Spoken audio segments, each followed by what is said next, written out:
મને એમજે સાહેબ તરફથી યુનિયન લીડરનો હોદ્દો મળ્યો છે, પણ એચઆર મેનેજર એવું કહે છે કે જ્યોત્સનાબેન કોઈ અધિકારી નથી, તો તમે એની વાતો સાંભળો. પણ કાલે લેબલ દિવસ હતો, જે સ્પેશિયલ કર્મચારી ન જ હતો, તો અમે કાલે રજૂઆત કરી. આઈ થિંક 6 મહિના પહેલાંય રજૂઆત કરી કે અમને બોનસ તમે 1000 રૂપિયા લખો જ છો, આપતા નથી, તો અમને બોનસ દિવાળીમાં દેવું. તો કોઈ વસ્તુનો અમને જવાબ કંપની કે એચઆર મેનેજર ભાવનાબેન નથી દેતા.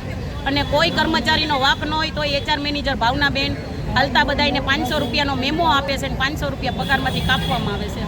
અમે 10,000માં કેટલીક વસ્તુ કાપી લેવી અમારી, તો અમારે કરવું શું? 1.5 વર્ષનું પીએફ નાખ્યું નથી, કટકે ને બટકે પીએફ કંપની નાખે છે, પણ સામેથી તો આવતું નથી, તો અમારે કઈ રીતના પીએફ લેવાનું?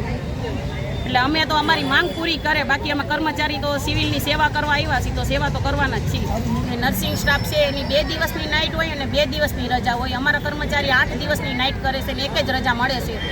તો અમારો મુદ્દો એ છે કે અમને 4 દિવસની આખા સિવિલમાં જે કોઈ વોર્ડમાં નાઇટ આવે ને એને 4 દિવસની આપે. અમારો પહેલાં ઘણા વર્ષ પહેલાં 17-18 વર્ષ પહેલાં 8 થી 2નો ટાઈમ હતો, તો એચઆર મેનેજર બદલ્યા પછી 8 થી 3નો ટાઈમ કર્યો છે. તો તડકો ગવર્મેન્ટ નોકરી હોય, જે 90,000 પગારદાર છે, એને સરકાર વહેલો ને મોડો ટાઈમ કરે છે ઠંડીની હિસાબે, તડકાની હિસાબે, તો અમારો ટાઈમ કેમ વહેલો ન થાય?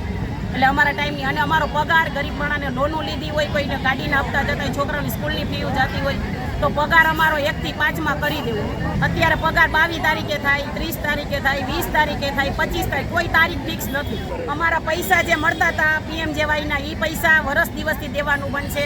ભાવનાબેન એચઆર મેનેજર બદલ્યા પછી અમારી ઘણી વસ્તુ બનશે. અમારા ઓપીડી વાળાને નાઇટ કરવાની ન આવે, તોય ઓપીડી વાળા સ્ટાફની પાસે નાઇટ કરાવે, ઓપીડી વાળા સ્ટાફ પાસે રિલીવરમાં નાઇટ કરાવે. જેને નાઇટ કરવાની જ નથી આવતી, જે વોર્ડમાં ફિક્સ હોય એને નાઇટ કરવાની હોય,